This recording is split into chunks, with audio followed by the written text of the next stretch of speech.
Hey Yash Sharma, this one is for you. So actually Yash left a comment on our 9 AA tools for UX designers video. So he was written something like that. I have a question. Most of the designers are talking about designing for AA products, but I am really confused about it. So how should I start doing it? So please help me understand this topic. Yash, first thank you for asking this because I can tell you, you are not the only one confused by this. So this is genuinely one of the most asked questions I hear from designers right now. So and the reason is confusing is not because you are behind. It is because everyone is using the same phrase designing for AI products to mean three completely different things. So nobody has separated those three meanings clearly. So today, that is exactly what we are going to do. By end of this video, you will know what each one means, how they are different, and most importantly, where you actually start. Section 1, the real problem, one phrase, three meanings. So let me show you why this phrase is confusing. When a designer says, I am designing for AA products, so they could mean any one of these three things. Number one, I am using AA tools in my own design workflow, something like the research, ideation, prototyping, testing, right? So AA as my assistant. Number two, I am designing the UI and UX of an AI powered product, a chat GPT, a recommendation engine, a co-pilot feature inside an app. So AI as the product I am designing. So number three, I am designing specifically for how AI behaves, handling the uncertainty, latency, errors, trust. So AI as a design material with its own rules. So these are the three separate skills. They need these separate conversations. And the mistake most people make, including many experienced designers also, right? Is trying to learn all three at once without understanding that they are different. So here is the good news, they build on each other. So there is a sequence, and once you understand that sequence, you know exactly where to start. Section 2, meaning 1, designing with AI. So the first meaning and the one you should start with is using the AI in your own design workflow. So this is not about what product you are designing. This is about how you do your work as a designer. Research, synthesis, ideation, UI generation, testing, handoff. So all of that done with AI assistance. So why start here? Because you cannot design the good AI product if you haven't spent time actually working with AI yourself. So you need to understand what AI is useful for, where it falls short, what it gets confidently wrong, where it needs your judgment. So you can't design for something you don't have the felt sense of. So practically this means using the Perplexity or Gemini to do competitive research instead of spending hours manually browsing. So using ChatGPT or Claude to synthesize user interview notes into patterns. Using Google Stitch or Vivo to generate a first pass of UI from a product brief. So using Maze to run a usability test and letting AI surface the insight patterns. So none of these replaces your thinking, it accelerates the parts that used to be slow. So the mechanical, the repetitive, the time consuming. So your judgment, your framing, your design decisions. So those become more important, not less. Because now you are evaluating the output, not just producing it. So if you are a working designer and you have not yet integrated AI into your actual day-to-day workflow, this is your starting point,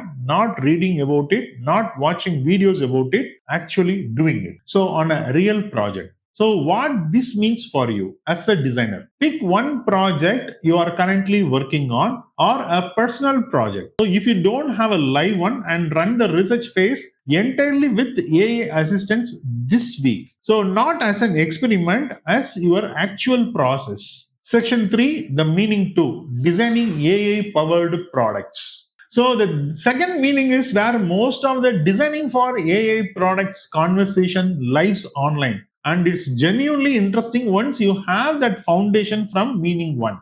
So this is about designing the interface and the experience of products where AI is the core feature. Chatbot, co-pilots, recommendation systems, search experience, content generation tools, voice assistants, any product where the primary value comes from AI doing something the user couldn't do manually. So these products have the UX patterns that traditional UI design didn't prepare you for. So let me give you a very specific ones. So conversation design. So when the interface is a chat, your user isn't clicking the buttons and filling the forms. They are expressing the intent in natural language. Your job as a designer is to shape that conversation, what the AI asks, how it responds, how it handles the ambiguity, how it confirms the understanding. So, this is a completely different design skill from visual UI. So, progressive disclosure of AI capability. So, most users don't know what an AI product can and cannot do.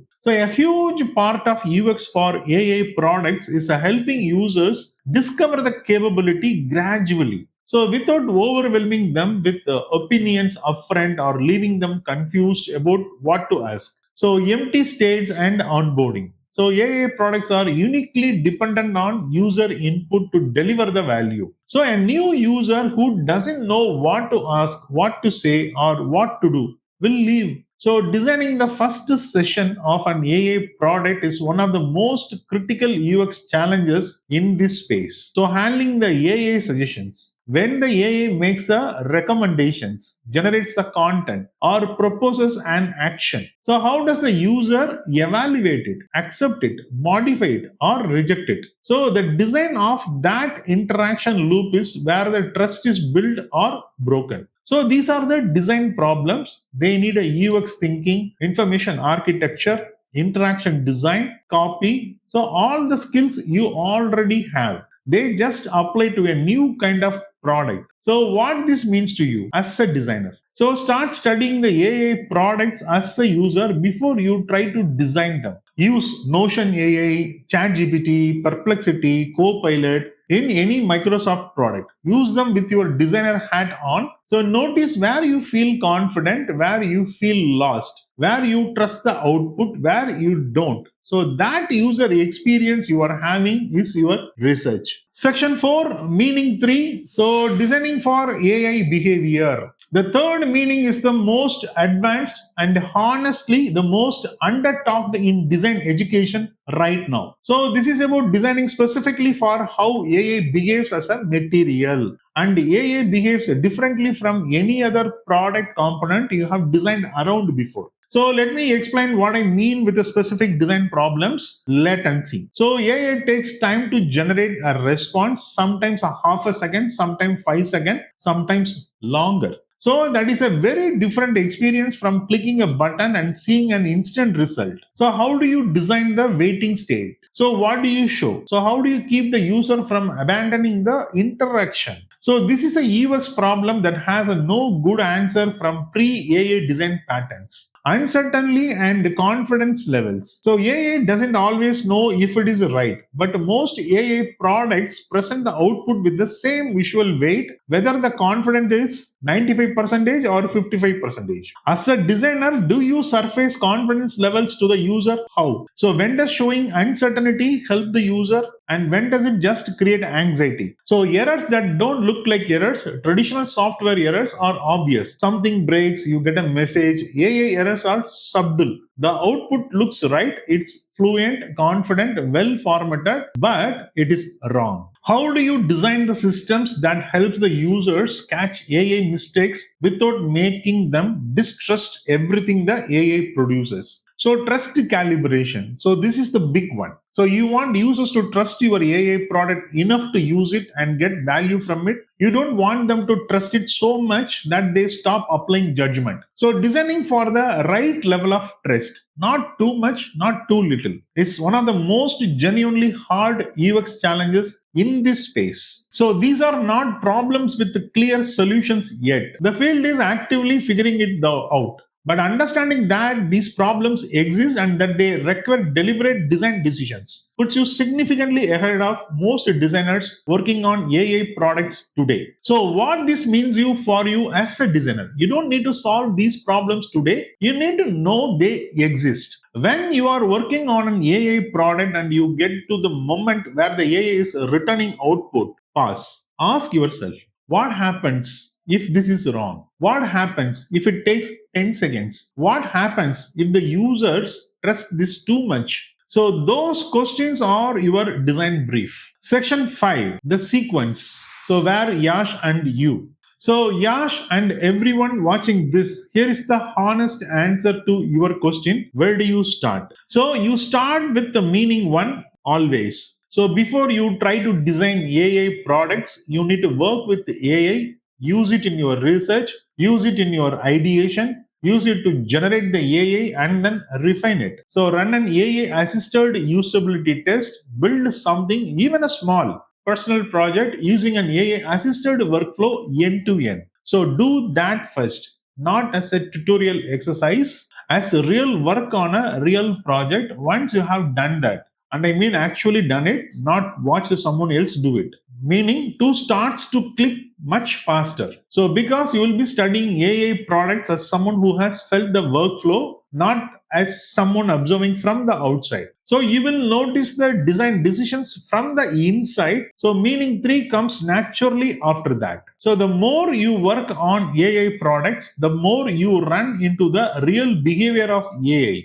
The latency, the errors, the trust questions, and when you encounter those problems with real users, you will be ready to design for them because you have already thought about them. So the sequence is use AI as a designer first, then design AI powered products second, then design for AI behavior as third. So one step at a time, one real project at a time. Yash, I hope this answers your question. And if it raises more question, that is actually a good sign. It means you are thinking clearly about a genuinely complex topic. So, for anyone watching this who wants a structured path to go through all three layers, so with a mentor on a real project with the real deliverables at the end. So, we have built exactly that at Aspira, the AI UX bootcamp. It's about a 5 weeks duration, 15 live sessions, one product you research, design, test, and ship. So the link is in the description. But honestly, start this week. So pick a project, run the research with AI, see what happens. So that's it. So that is where you start. So I will catch you soon with another meaningful topic. Until then, bye bye.